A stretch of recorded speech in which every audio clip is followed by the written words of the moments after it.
Yeah, we We're did. live. Yeah. Okay, just give me a minute. Let me check my Facebook and then I'll share the link with you.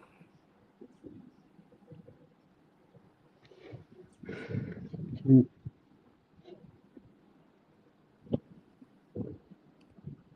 Okay, and then I'll share the link with you. Mm,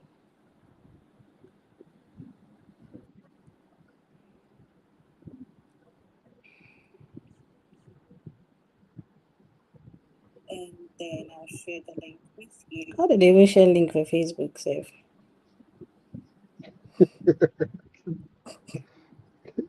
Oh God. Okay, here, Let me here, we see. here.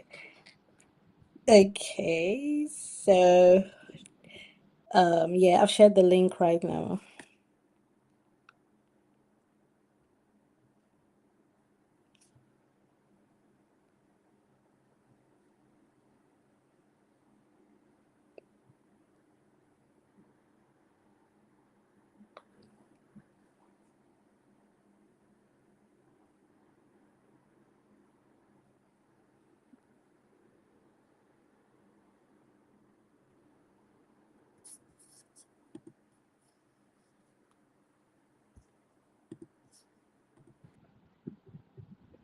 Can you hear me?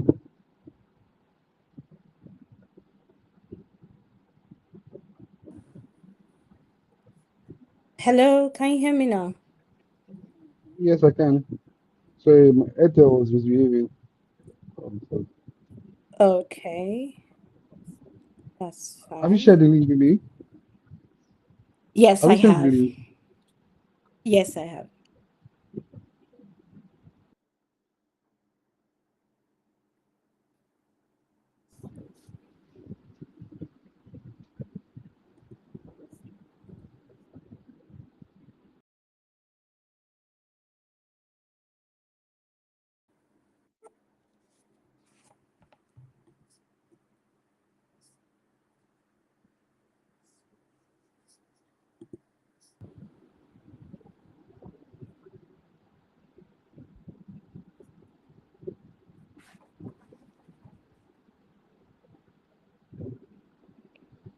Hi, can you hear me? Okay. Yes, I can hear you loud Sorry, and clear. Airtel Can was you hear me misbehaving. now? So we're Yes, I live can. and then we're about to start. So, good evening, everyone, and welcome to yet another powerful episode of the Wellspa podcast. And I'm your host, or maybe say with my Priscilla Agokabo, and I'm a fellow of the Royal Society of Public Health.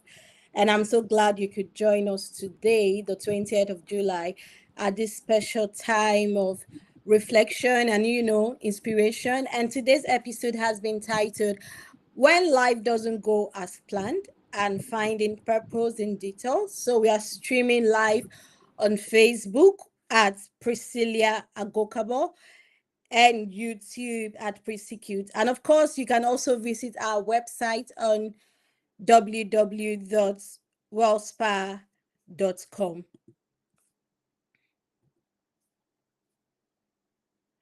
And you could also visit our website on www.wellspa.com. And I'm incredibly honored to be joined by our guest, Randolph Boma Fiberesima, who is a solicitor and he's also into anything legal practitioner. So if you have your businesses you want to run by a legal practitioner, if you've got the lands you want to sell, if you've got the business, if you've got any issues at all and you need the service of a legal practitioner, he comes highly recommended. So he'll be joining us today as one of our special guests as we unpack how to navigate the unexpected with purpose and faith. As we Yes. unpack now give get the unexpected with purpose and faith. So I want you to grab your journal, invite a friend, share the link, and let's dive deep because sometimes the detour is the destination. So let's begin. Um, Welcome, Roundoff, to Wellspa Podcast. And I'm glad I could have you as a host on this podcast. So, do you have anything to say before we shoot? Hello? Yes. Do you have anything to say before Hello? we proceed? Hello? Yeah. Do you have anything to say I before can't we I can't hear proceed? you. Can you hear me now? Okay, I just want to, yes, I can hear you now. So I just want to say thank you.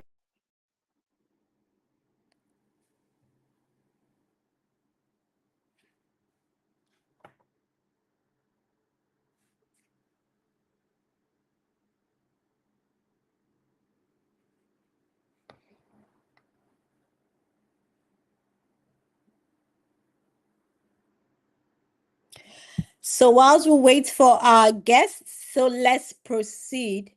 We live in a world or in a global community where everything seems challenging, life seems quite difficult. Hello? So let's give, yeah, yeah, our guest is back on. So, Hello? hello, Randolph. Do you have anything to say to us before we proceed? Hello? Yes, please, we can hear you. Okay. So I don't know if you heard my introduction, or do I have to take it again? No, we didn't hear you. Please, can you repeat for us, please?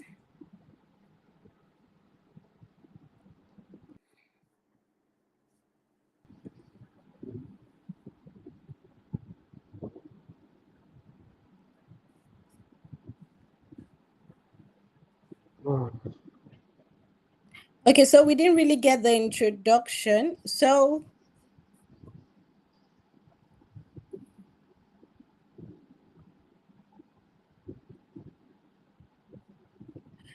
don't forget to leave a comment as we continue. And welcome back, hello. Randolph. So please, can you redo the introduction Hi. again? Hello. Okay, yes, I can. I'll just take that again. So I'd said, good evening, everyone. Good evening, Priscilla. Thank you for having me this evening. And I am very, very, very honored and glad to be here. It's been a long time coming. I mean, I was privy to the planning, the planning episodes of this podcast. When it was at the formation and ignition stage, and I know I Mm-hmm. was supposed to be one of the earliest guests, but somehow chance and providence has made that impossible until today. So I'm going to say I'm honored and I'm glad I'm here this evening. And please forgive me, Airtel has said to be it being in existence tonight, but we'll try. We'll try our possible best. But yeah, I look forward to an interesting and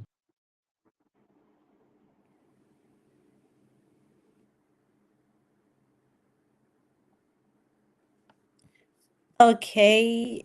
Eltel, please be nice to us today.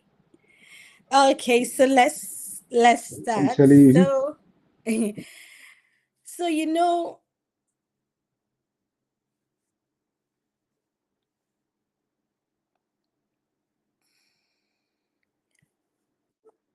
so in WellSpa, we are all about giving life a meaning. We've actually talked about different things. We've talked about uh pornography, the brain, the dopamine, how it affects us and everything.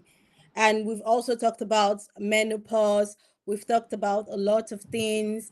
And today we just want to talk about life in general. So what happens when everything you've worked for, everything you've planned, you've gone to school, you've done everything. What happens when life doesn't go as planned?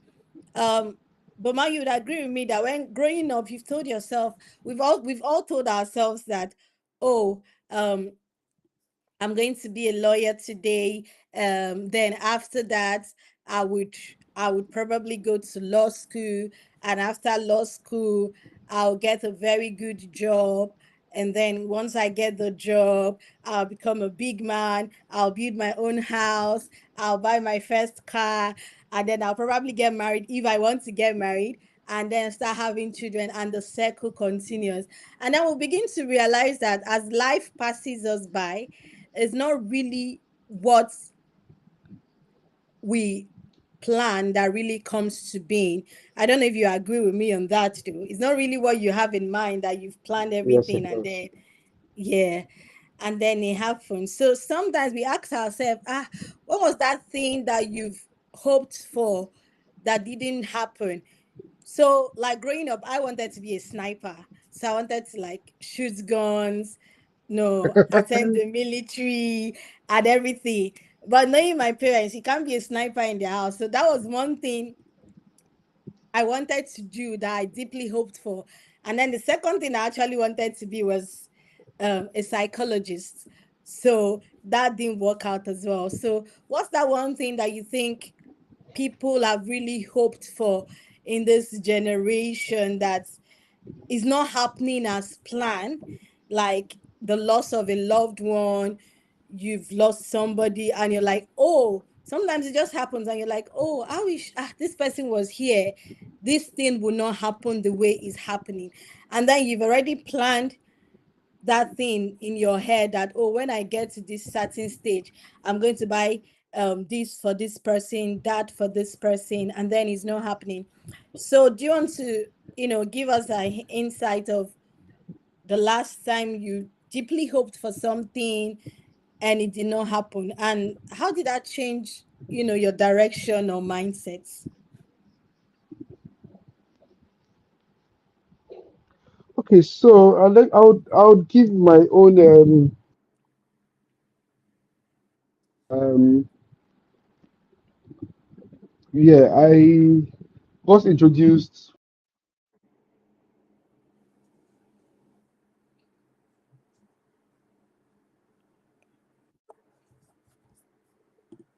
me right. Yes, I can hear you. Okay, so I got introduced to, so not everyone knows that I actually did not plan to practice law. Like I just felt like it was one of those things that, oh, okay, I'll just put together I'll get the degree, get called to bar certificates, package it and give to my parents, and then with my first move on with my first love, right? So I got introduced to events, media relations, publicity, PRO, events. So pretty early. I've always loved music, right? I grew up I went to school in a house where my dad worked. My dad worked for and eventually ran a radio station. So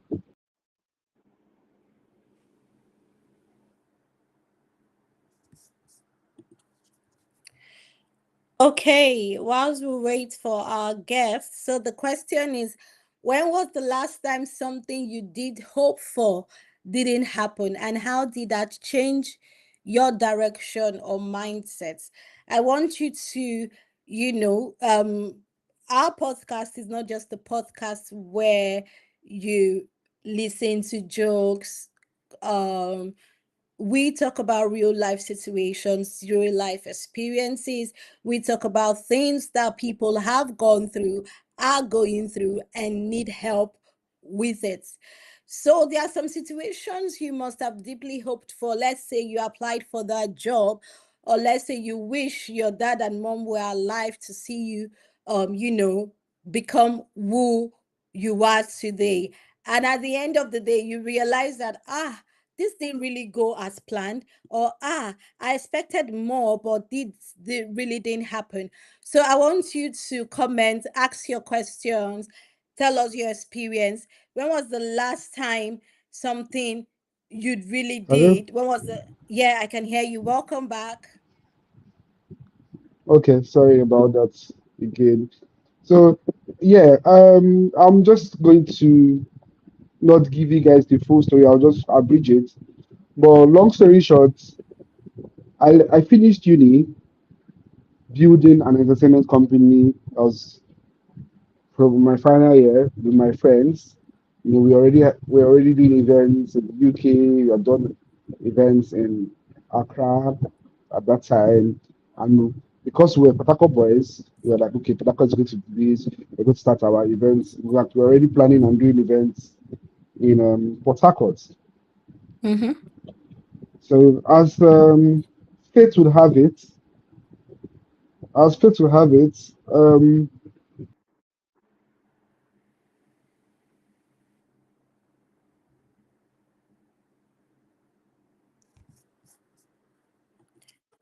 Okay, so can you hear me?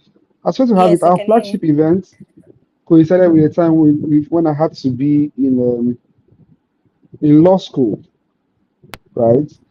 Yeah. And so I left most of the planning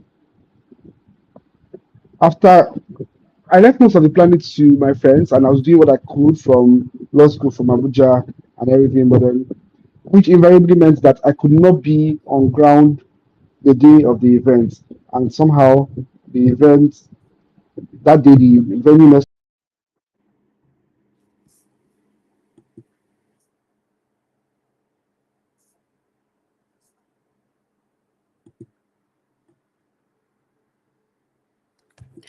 Okay, so the next question is, I'm just going to put it on the chat. It says, have you,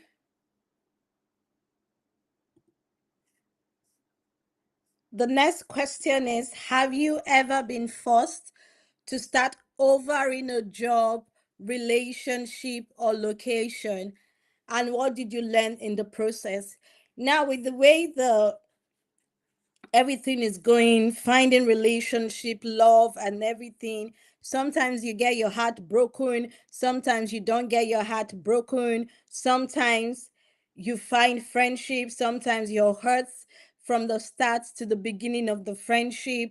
And then you begin to ask yourself, is this really worth it? Or is this job really worth it with all the stress, with all the emotional trauma I've been through, with everything that life has thrown at me?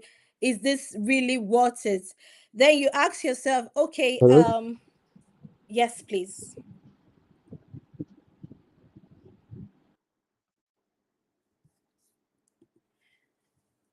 Okay, so the next question is, have you been forced to start over in a job, relationship, or location? Sometimes you're in that job that you really do not like Okay, what you're doing. I think Yeah, please I'm back continue. right now. I think I'm back right Okay. now. I've managed to switch my data provider to MTN. Hopefully, MTN will be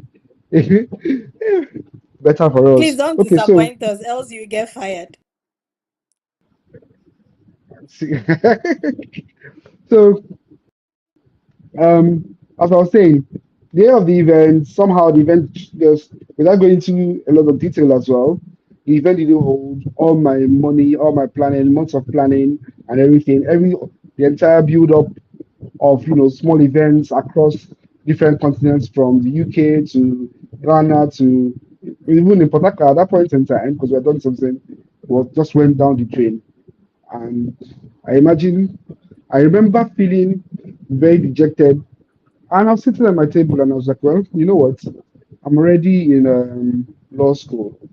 But the one thing, though, I will not forget is that what the lesson I took away from that entire episode is, in as much as you pursue, most as you try to pursue your your dreams, you know, life is in stages, in processes. So the mistake I made is where I was pursuing what I thought was going to be a sure banker for the rest of my life. I somehow neglected my studies. So I didn't leave school with the grade that I knew I was capable of because I spent so much time focusing on building the entertainment company. And so it is about when I think the message for me there is when you're in a particular situation, focus not no one says you shouldn't do other things, but give it your all. Well, I mean, it was just one year. I could have focused on my final year, finished, gotten the best possible grade, and then left school with proper, with more maturity, with a bit more experience, and started building the company. No one, I couldn't have, I could not, it's not that I couldn't do that, but I should have given more attention to the stage I was at my life at that point in Mm-hmm. time, right? So that Yeah. led to me having to, okay, so what, since I already have a law degree and I am in law school of which I was taking law school for granted too at that point in time. But I was like, okay, you know what? Since let me, I'm also focused on law school and can always pivot back into entertainment. So I was depressed for a bit, but I focused Yeah. on law school. I got called to the bar. I started focusing on building a good career. This way little. 2 3 years after that, I went back into the event space this time around, doing what's it called? This time around doing youth programs. I started off with one NGO. We're hosting youth conferences in Port Harcourt and everything, because I still wasn't ready for the entertainment space proper. And then now I'm able to say that if you're calling entertainment lawyers in Port Harcourt, Mm-hmm. my name is there. Like this, if you ask for, okay, we're looking for entertainment lawyers in Port Harcourt, you have pressed. There's no way. At least if you even go online and say, okay, I need an like that, because people will say, "Oh, speak to Womsy." So even the industry practitioners in, maybe the comedians or the comedians, the guys doing events and everything. Oh, do you know of any entertainment lawyer? They'll say so. I just didn't realize that my career and I mean, entertainment Yeah. law is one of the hats I wear. I wear numerous hats in the legal space, but then the point is my unique perspective. I bring a unique perspective to the entertainment industry because apart from being an entertainment lawyer, I have lived it. I know what they are going through. So I'm an events person. I'm an events organizer as much as a lawyer. So I provide a bespoke and tailored service based on their peculiar needs. I could have let I could have just focused on what's the word? Tried to be an entertainment company, but then after that failed, I detoured, focused on my law, and now I've come back into this thing much more as a much more matured person, both personally and professionally. So it's the best of both worlds for me. I have events that I'm part of that I do, and I also wear the hat of the lawyer. I consult and I advise on the, for people on their events. So yeah. Well, that's a good thing. At least you didn't let your setbacks be the end of you. You actually stood on business and you achieved what you're achieving now. So the other question, I've thrown it to our audience and I'm actually currently waiting for a feedback. So it says, have you ever been forced to start over in a job, in a relationship or location? I think this is a broad thing. I'll just speak on it for a bit and then we'll move to the next we have on our stuff. So yeah, I won't really say forced to start all over again because there are some relationships or there are some friendship you find yourself in and you're wondering, do you actually really deserve to be in that space? And something with pain or something with lives as human. In one of my podcasts I talked about it, is you become so familiar with that space, you become so familiar with every hurt or with everything that is going around you. Like if you're in a toxic workplace, you become so familiar with it that the thought of moving and starting afresh becomes quite difficult for you. So you're thinking, should I go to a different place and start all over again? Should I start with the relationship saga, looking for someone else that will love me? Or should I try to go and get a new job because my boss is toxic or because the pay um is really not good? But what I've come to realize is I won't really use the word forced to start all over. We like I always say, we have one life, and I think you should make that life count. If you're in a toxic work environment, if you're in a relationship where you're not appreciated, if you're in a friend circle where you think you are just the giver and other people are just the takers, I think, or in a location where you find yourself and you say to yourself, oh, if I should move to maybe China or I move to New Zealand, I would do better.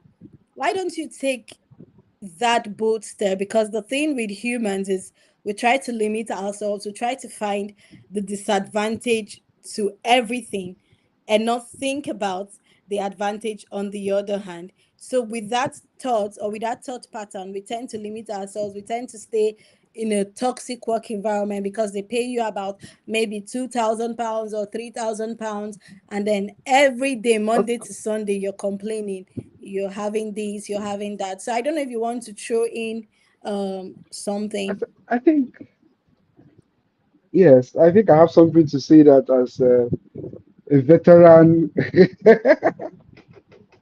Oh God. Okay, so yeah, I think for me, one thing I have trained or I've tried to do over the years, especially when it comes to my personal life and everything, of relationships with people and even work, yeah, is Yeah. I try to take the positives and the lessons from every situation. So it's completely human or normal to feel sad, to feel down when things are going wrong or have gone wrong, and to dwell in, oh, I could have done this better, I could have done that better. But then, I think personally, I feel once you're allowed to feel that way for a short period of time, then you need to snap out of it and get back up. Like I said, take the lessons from that situation and say, okay, this is what. Let's take the lessons and the positives from that situation. If you ask me about my previous relationships, I'll tell you I've not had any bad relationship because I like to take the lessons. I learned something from each and every one of them that that's kept me in good stead going forward. I leave every situation evolved. You understand? So it's simple. Okay, this is what went wrong. We've identified what went wrong. And okay, so we're going to do better. That in itself is alone is a lesson. Just the fact that that it's not ideal. Okay. Hello, can you hear me? So you know that the next time around you're not going to do that. It's the same thing to we work. Once you start perpetuating a negative work cycle, I can tell you that if you do not,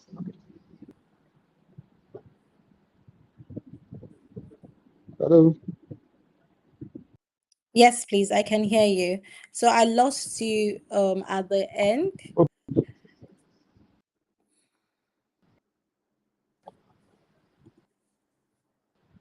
okay, so I'm just saying, long story short, try to, because where we work, if you do not try to stop up the situation, are possible. You might be just saying, oh, I can't leave it, I can't leave it. And you wake up one day and they've sacked you.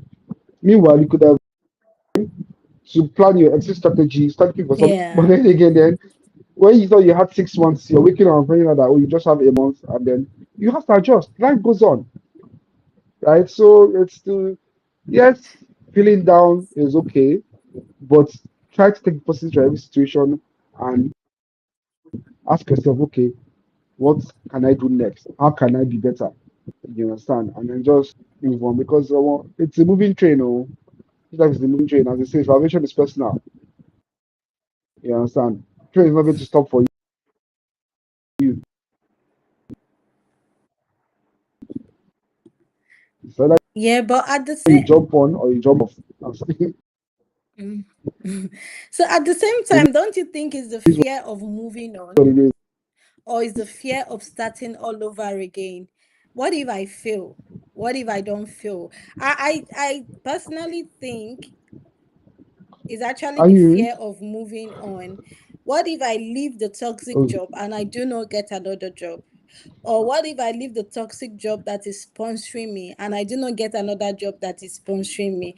So it's actually the fear that maybe you might not get something better even if you try. Do you get me? So I how, because it's actually easier said than done. Because even I'm in a no, even if toxic you said I'm environment that done. pays me £10,000, if you're sitting on top of my, even if you're sitting on top of my head, I will not want to leave, because I'm thinking, if I leave now, where will I go to make that amount of Go money? to You understand? So it's sure. it's it's quite difficult. It's actually quite Yes, difficult to just it's actually a dicey get up and situation, leave. right? So with work, I would say while you're there, no one will advise you to quit a job where you don't have a plan, right? But all I'm trying to Hmm. say, what I think anyone will say to you in that situation is, in as much as you're there, be on the lookout for something better. Then as soon as you get that, you pivot. You owe them no loyalty. That's the honest truth. You understand? Where it becomes a problem is if you keep complaining, oh, and you're not doing anything about it. I'm not going to advise you. No, I'm not going to advise you to, if it's in terms of work, I'm not going to advise you to leave the job, because what are you going to do next? But while you're there, try, look for something. Apply yourself. Start looking for something better, so that as soon as you know that, well, start to quit this. Sometimes it's even as simple as giving yourself a deadline as, okay, before the end of the year, I'm going to leave. I have to do something better with my life, and I'm going to leave this place. And then work Yeah. towards that. Then who knows? By the end of the year, somehow it might just be one person that's perpetrating the toxicity in the workplace. That person might even leave before you, and then somehow the workplace becomes even better. You Yeah. understand? So, but Yeah. then it's whatever. We know life is fluid. It's not black and white. So, but you feel like you just have to try. It's easy to just lie down and give up, but you have to try. You have to try. If it comes to personal life, personal relationships, if you say, "Oh, will I find something better?" Like I'll tell you what I always tell my clients when it comes to compliance. When you do something, I say the best time to start this job is, yeah, is now, because the longer you keep it, the time just keeps counting and everything, and then who knows, by the time you actually need it for something, right? Yeah. You start um, regretting lost time. You understand? So forget about the time past, because you say, "Oh, I've already spent 2 years in this relationship or in this situation."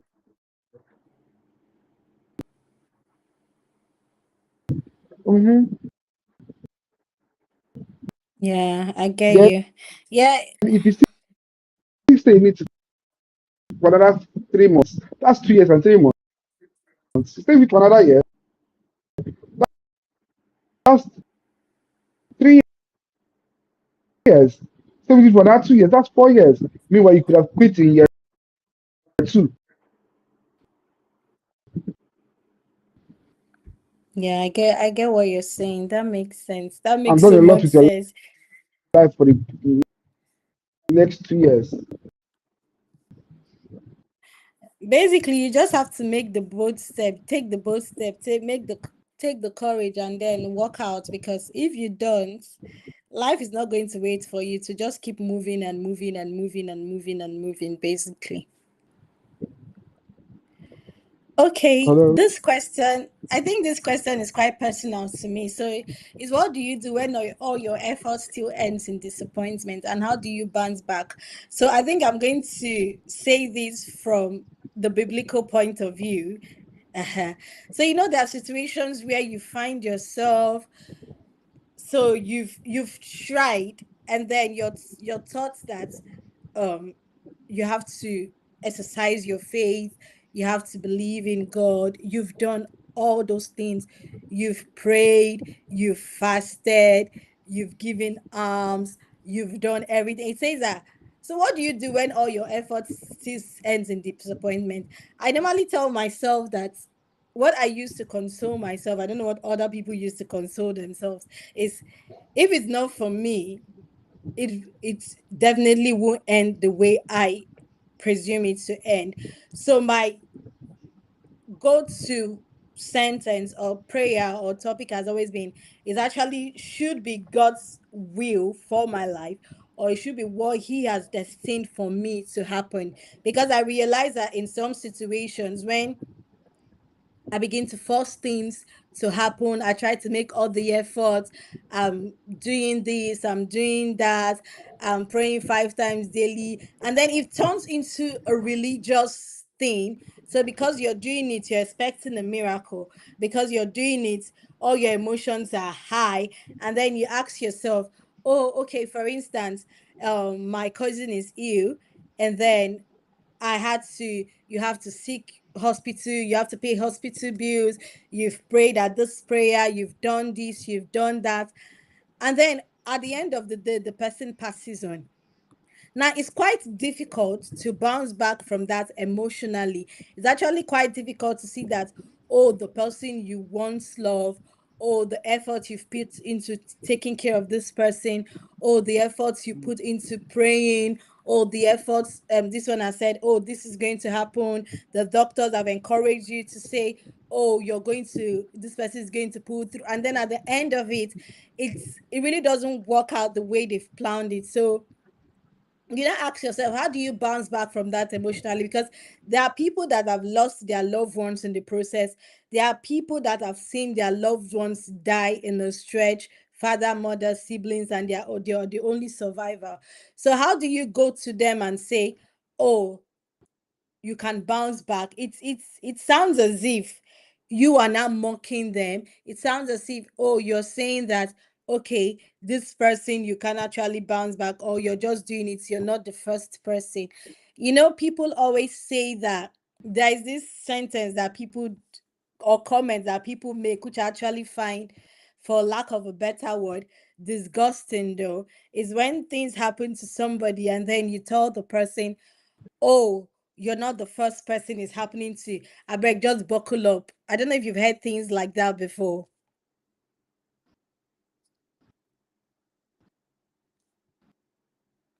Hello? Okay, we've lost him. So basically, I want you to put on the comment section, what are the things you've gone through that um you ended up in disappointment, and you said to yourself that, oh, I can't really bounce back from this. Have you been broken emotionally? Have you been hurt? Have you been hurt? Have you lost your loved one? Have you lost friendships? Have you lost relationships? And then you've closed your mind to it and you've said, oh, do you know what? I can't bounce back on it. I want you to put it on the comment section. And also, I want you to remember that you're not alone in this journey of life, that things happen. But I want you to always remember and hold on to God and tell yourself that you're not alone in this journey of life.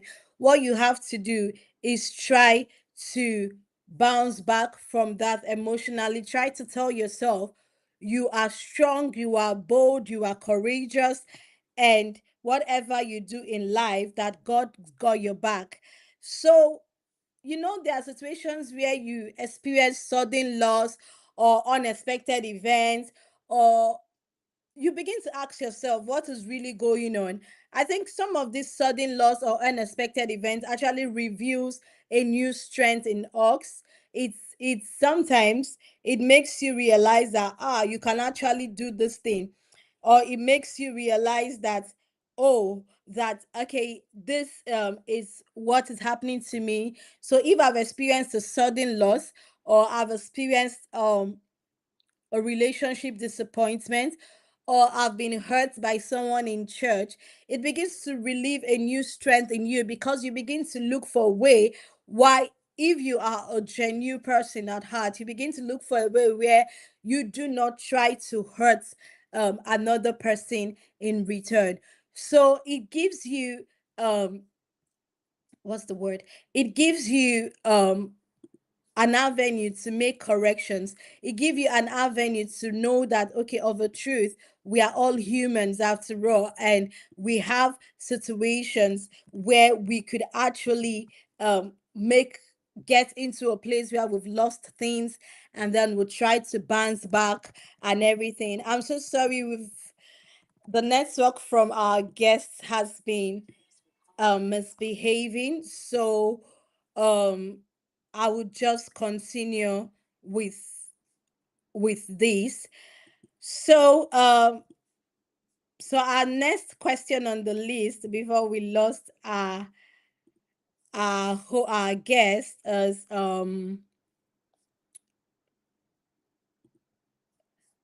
so our next question on the list before we lost our guest is how do you maintain hope when nothing is actually going the way you planned it? How do you maintain hope when um nothing is going according to your plan? What are the practical things you do to keep you grounded as a Christian, or as you as a Christian? What you could do is you could worship, you could study the scripture. I didn't say read, I said you could study the scripture, you could worship God in spirit and in truth. And I did not say you should go out there and be hypocritical about it. You could do it in your closet, worship, study the word, and have real conversation with trusted friends. The key word there is with trusted friends. Have real conversation with trusted friends. Remind yourself that God is still God, even when life feels upside down. I want you to remind yourself that God is still God, even when life feels um upside down. So don't forget to worship, have real conversation with trusted friends, and study your word, the word of God. So, there are situations we find ourselves, and then a closed door, we experience closed doors in our life, and what an unexpected opportunity open up. So the question is, when a door closes in your life, what unexpected opportunity opened up? At first, when we experience a closed door, we think, oh, we hate ourselves, we become emotional about it. But what if that closed door is redirecting you to something? What if that closed door is redirecting you to something that is aligned better with purpose, even though it looks less on the outside, but is actually huge on the inside? I want you to think about that as well. And I want you to realize that it is hard when the silence, when you pray, you fast, and then the silence feels like an abandonment. I want you to realize, and I want you to note that God often speaks in the quiet scenarios. God often speaks in the quiet spaces. So I do not want you to feel bad. I want you to know that God often speaks in places and in situations where you think you've been let down, where you think nobody is listening. You just have to lean in to what God is saying. You just have to lean in and not pull away. And then the society we live in now, there are a lot of societal pressures that make it hard to accept details in life. And society actually loves milestone. Society actually loves you to, you know, you're 16, you should be in the university, you should be graduating at this age, you should get a job, you should start a company. Like, society has made it in such a way that they've programmed your life for you. So, society pressure makes it harder to accept. In the modern day society we find ourselves, where classism is top tier. And I want you to understand that I want you to understand that society loves milestones. Now, society wants you to get married by 30, have a dream job by 25, have kids at most by 35. If you're a woman, society wants you to have kids at most by 30, because your eggs will begin to reduce and you will not have quality eggs. And then the thing is, when you fall behind that script, it can feel like you're being a failure. And then, even when you're growing the most, you feel you're failing because society, social media, and everybody around you and everything you think you want to believe had made you feel that you are a failure, had made you feel that you are not growing. But I'm here to tell you that you are growing in your own pace. You are growing according to what you've set your mind to do. Do not let the society, or do not let what you see physically, you know, conform you to a place or a position and then make you feel so terrible that you begin to ask yourself questions, that you begin to question what you know or what you've accomplished or what you've done so far. I would not like you to be in that situation. The thing is, once you begin to compare yourself to what you see on social media, trust me, you will definitely feel like a failure. Once you begin to compare yourself to that person that has this, has that, and you guys are in the same age bracket, you'll begin to feel that you are not doing well. So I want you to remind yourself that comparison kills calling.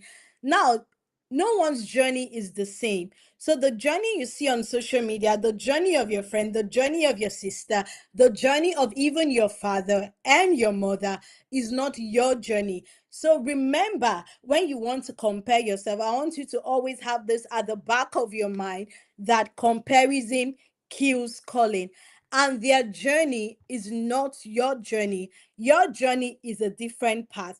Your journey is a path that God has orchestrated for you.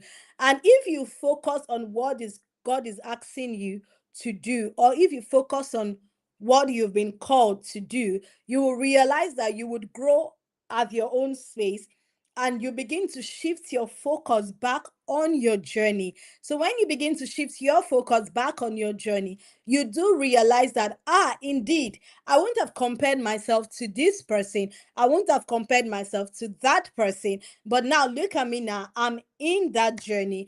I'm in that place. I am growing gradually. I am growing at my own pace. I am growing at what God wants me to do. So if you didn't take anything home today, I want you to take this. I want you to remember that comparison kills calling. Comparison kills calling. Now, I'll just show these and then we'll begin to round up because I think we've overstayed. So it says that, have you ever stayed too long in a season you were meant to outgrow? What were the signs you ignored? I think, thinking about it, both in friendship and in career, uh, when there's a season that you are outgrown, in the Christian faith, they teach you that when you've outgrown a season, there are some signs you tend to ignore, even in friendship, in career, in your location. The signs become, you become restless, there's lack of peace, you begin to stay out of the fear of the unknown. Now, when you begin to realize that, I want you to understand that purpose is not often, is not its purpose is not one fixed destination, is the posture of obedience. Now it begins, purpose evolves with each season as we grow in character. It's not just achievement, it's not just, oh, you got awarded this, oh, you got this, oh, you're the high hem of affairs. No, purpose evolves with each season as we begin to grow in character, as we begin to achieve everything. People evolve in season. Now, if you've looked at yourself and you've told yourself, this is not for me. I've really gone through a lot. People don't know what they're talking about. I've prayed, I've fasted, I've done everything. I've attended this program, I've attended that program, I've read this book, I've done this business, I've done that. I know everything, but I feel stuck. I feel nothing is working. So I want you to breathe. Just take a deep breath, because trust me, you don't have to understand everything to trust that you're being heard. You don't have to understand everything to know that your path is different from someone else's path. You don't have to understand everything to know that you don't have to bring that sister down, you don't have to bring that brother down, you don't have to be in a competition, internal competition with yourself for the other person. But all you have to do is breathe, take it 1 hour at a time, and then talk about your plans, write them down. The scripture says that make it plain, so write them down, write your plans down, write your goals down, write how you want to achieve it. Get an accountability partner you trust, and go through it with the person. Let the person also get the notes, go through it with the person, and then you begin to realize that you are falling into the path that you were supposed to fall in a long time ago, and that you are not letting anybody sway you from what you are supposed to be or what you're supposed to become in life. So don't forget on today's episode that comparison kills your calling. Do not compare yourself to anybody. Do not try to compare the journey of another person to yourself. Do not do that, because the moment you start, it becomes difficult to stop. Thank you so much for tuning in. And our guest had a little network issue. Please listen to today's podcast. And I love you so much. And please don't forget to purchase my book, Love Will Make Brain, on Seller and Amazon. Thank you. And I'll see you again next week. And Well Spa podcast is where we talk about real life issues and offer solutions. Have a lovely weekend. Bye bye.